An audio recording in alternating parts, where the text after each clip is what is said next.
So I invite you all to get comfortable in your seat as well as you can, to take a deep breath and let it out, and close your eyes. Let us now bring to mind a loved one who has passed on to the spiritual world. It could be someone that we knew personally, or it could be someone we didn't know personally but we admired. Let us breathe into the knowledge that they are present to us in the Spirit, that they are connected to us by the love that is shared, or a life that is resonant with us.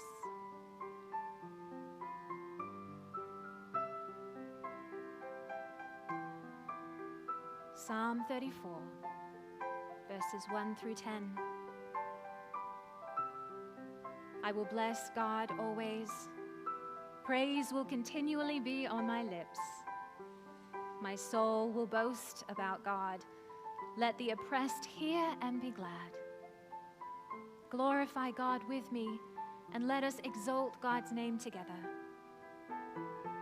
I sought the Lord, who answered me and freed me from all my fears. Those who look to the Lord are radiant, and their faces are never covered with shame. The poor called out. God heard and saved them from all their troubles. The angels of the Lord encamp around those who revere God and rescues them. Taste and see how good God is. Happiness comes to those who take refuge in the Lord. Holy people of God, revere the Lord, for those who stand in awe of God lack nothing. The young lion may grow weak and hungry, but those who seek the Lord will lack no good thing.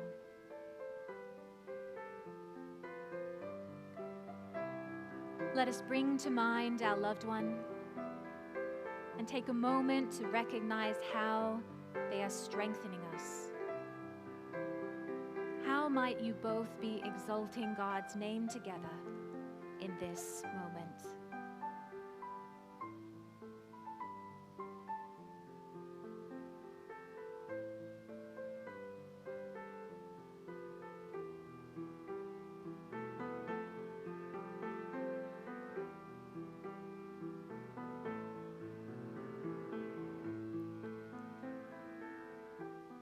Matthew chapter 5, verses 1 through 8.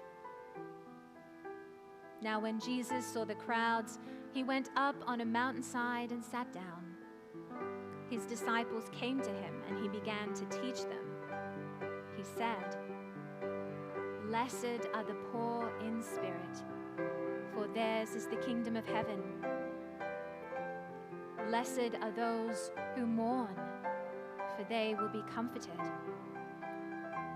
Blessed are the meek, for they will inherit the earth.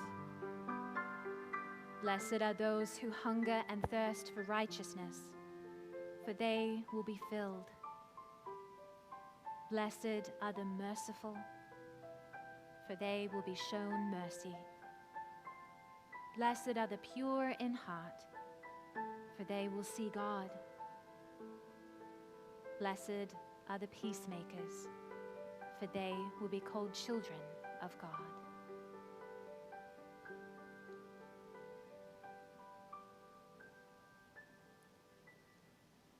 Let us bring to mind our loved one and take a moment to recognize how they might be blessing us.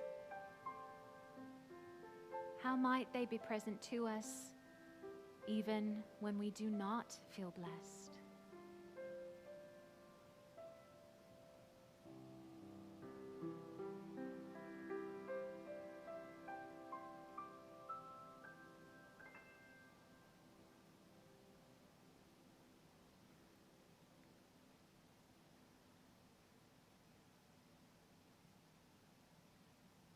Revelation chapter 7, verses 9 through 17.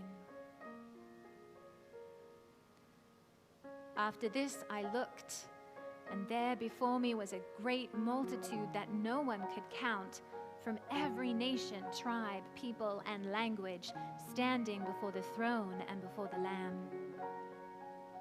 They were wearing white robes and were holding palm branches in their hands, and they cried out in a loud voice, "Salvation belongs to our God who sits on the throne and to the Lamb." All the angels were standing around the throne and around the elders and the 4 living creatures. They fell down on their faces before the throne and worshipped God, saying, "Amen. Praise and glory and wisdom and thanks and honor and power and strength be to our God forever and ever. Amen." Then one of the elders asked me, "These in white robes, who are they and where did they come from?" And I answered, "Sir, you know." And he said, "These are they who have come out of the great tribulation. They are before the throne of God and serve him day and night in his temple. And he who sits on the throne will shelter them with his presence. Never again will they hunger.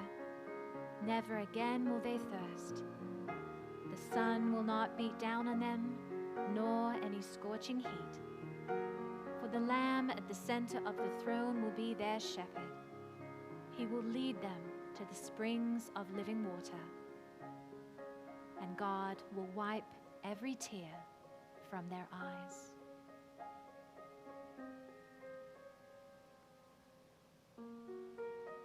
Let us bring to mind our loved one and recognize how they might be leading us. How might they be wiping the tears from our eyes?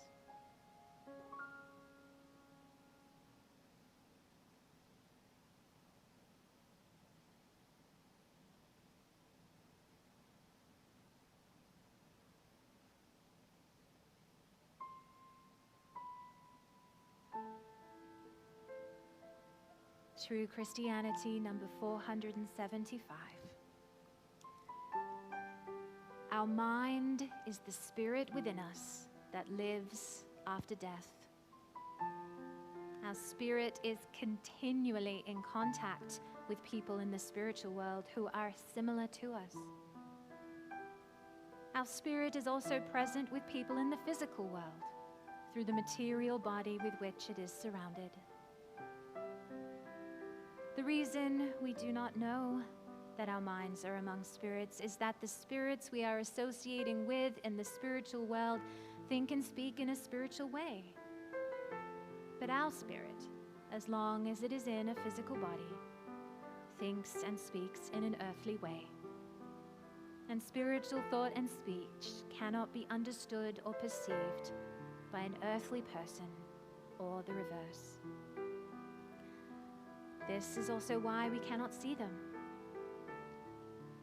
But when our spirit is spending time with spirits in their world, then it uses spiritual thought and speech to communicate with them. Because the inner mind is spiritual, but the outer mind is earthly. Therefore, we communicate with spirits through our inner faculties, but we communicate with other people through our outer faculties. The former communication gives us perceptions and the ability to think analytically. And if all interaction with spirits was taken away from us, we would perish instantly.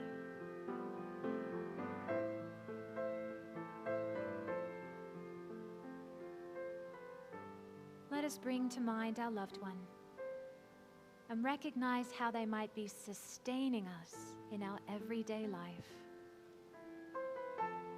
How might they be in communion with us, even when we cannot see it?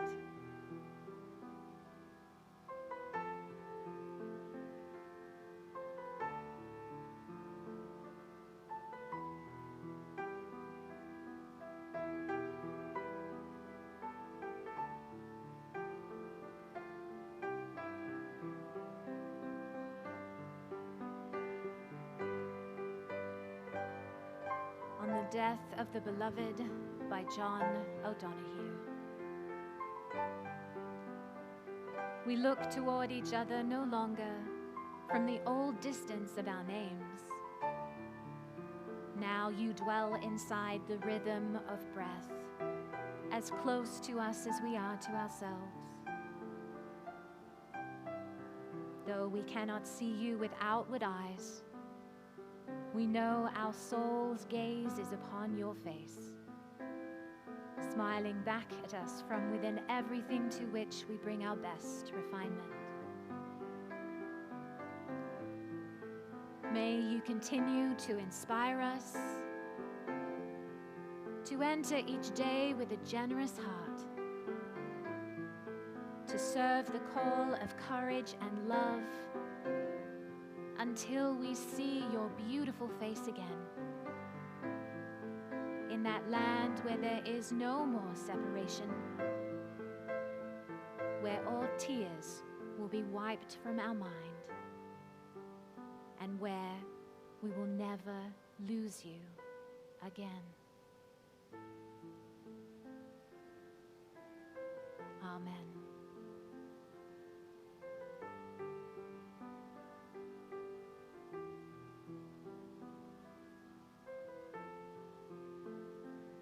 And now, let us prepare to return our awareness to our physical space. Take a deep breath. Feel the air filling your lungs. Let the breath out and center yourself on where you are sitting, feeling the realness of your seat and your presence here with us. When you are ready, open your eyes and welcome back